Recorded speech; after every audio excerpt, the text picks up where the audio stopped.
Good morning. It's Dr. Ebony Green, session 4 of Soul Chat. Know that I'll be releasing these probably once a week. So I'm thinking it's either going to be a Monday or a Friday to kind of give you some inspiration or thoughts to think about over the course of the week or over the course of the weekend. I just haven't decided. Today we're going to talk about a quote that really resonated with me a while ago. It started in terms of understanding the depth of what it really meant. And as I've kind of grown up, I would say, and evolved a little bit, it's become more and more a cornerstone of who I am. And the quote is from Ed Parker, and it reads, "The humble man makes room for progress. The proud man believes he is already there." Again, the humble man makes room for progress. The proud man believes he is already there. And the significance of the quote for me is just the differences between who I was and who I am and who I will be, right? The reality is we're only in the present. So that's just today of in terms of who we are showing up as. But I think it's important that we always, or at least for me, that I try to live an aspirational life. And so realizing that you can read something 3 years ago, 2 years ago, a year ago, 3 weeks ago, and it mean one thing, and 5 years from now read it and have a completely different perspective. And so just this idea of being the proud man, let's talk about that first, right? So and I'm going to say the proud woman only because that's who I am, right? The proud woman really kind of is standing firmly in egoic space, I would say, right? Ego is what really makes and helps guide us through the world. And when we do that, so often we're not always making the best decisions because the ego is kind of feeding us and telling us, right? It's saying what you're thinking is right. You don't need any help. You don't need any support. Just keep going. You got this. You know this, right? And it's different from like a morning mantra or message that you give yourself to give yourself motivation. The ego often has us make really foolish decisions. We're really honest.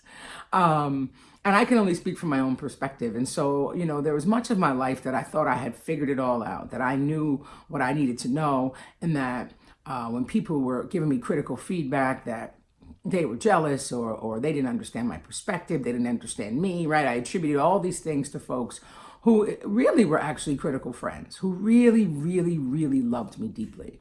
And it really mattered to them who I became. And so when you're walking through life and you're making some maybe poor choices and you're living in a very egoic space, the people who love you are going to tell you that you're making a wrong decision. They're going to say you're walking really far in the wrong direction, and I can guarantee you're going to have to walk back twice as long, right? Because now you've walked there, now you got to walk back. So, but oftentimes we just get irritated with the messenger because sometimes we don't value the messenger. We attribute whose message is important based on our ego, right? So whether you're worthy of giving me information or contributing to my world because I believe you know enough, right? Or you just are fragile in the sense of you're not comfortable and you're not aware of who you are, your real self. You're not a person who's able to really value your worth. And so it's easier, right, to just listen to your own voice. It's so much easier, right? Your own voice is going to tell you you're amazing and that there are no flaws and that there's no need for you to grow, et cetera, et cetera. And so much of my life, I think, if I'm most honest, I've spent it living it as the proud woman, right? Like that I was good. And then there are these really, really challenging things that occur, right? These transformational moments, if you will, that force us and thrust us in a place that we didn't even know existed.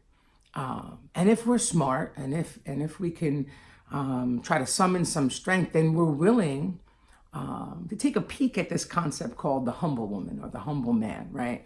We're willing to understand that the more we realize we know, we also can recognize how much we don't know. And so we start to live in a very humble space. And we start to realize that there's so much progress left on our journey of this game called life. And that while we lack nothing, we absolutely will positively impact our life. We're willing to allow others to kind of contribute to our being, right? And sometimes this does come in the form of critical friendships.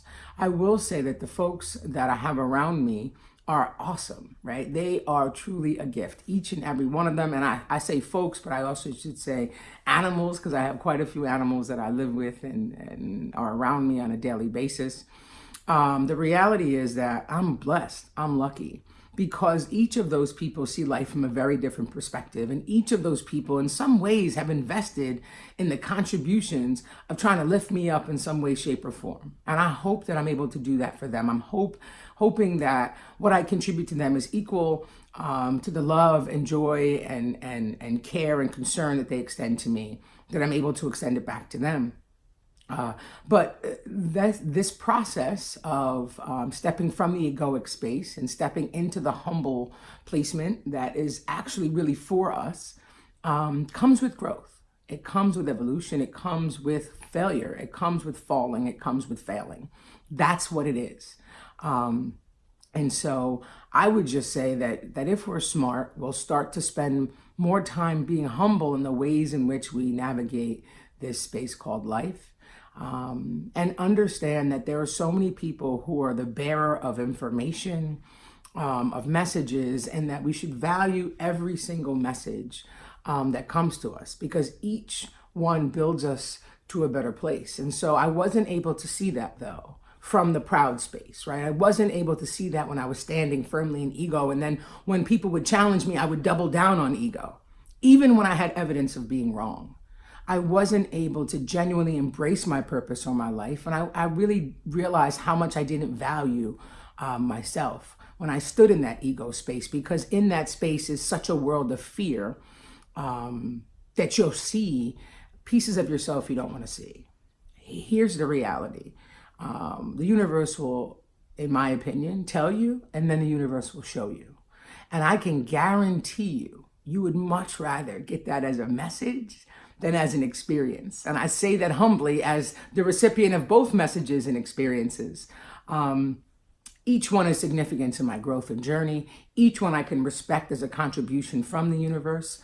But it has allowed me now to ground myself as best I can in this space of humble man, humble woman.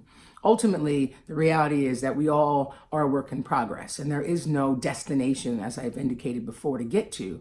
But constantly reminding yourself that the humble space is really important, because that's when you can get most enlightened. That's when you really understand things from perspectives you couldn't.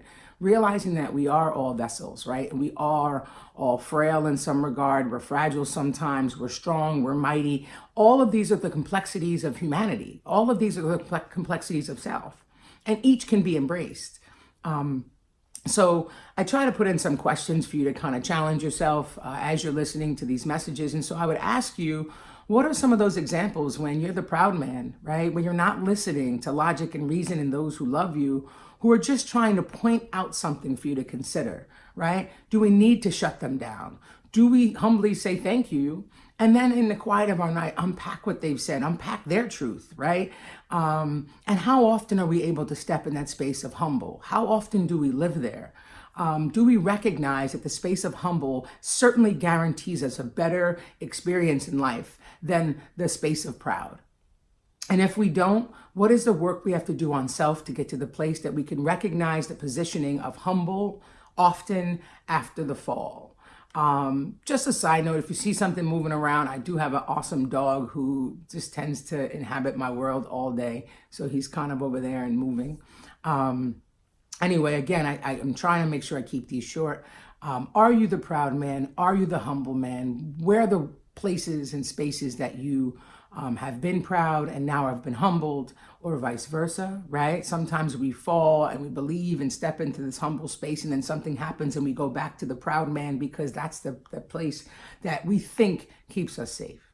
In any event, thank you for sitting and listening to me. If you can like, share, subscribe, that would be dope. And if you can share it with one person, potentially that could impact or give them a different perspective, I would appreciate you. Take care, be well, be blessed.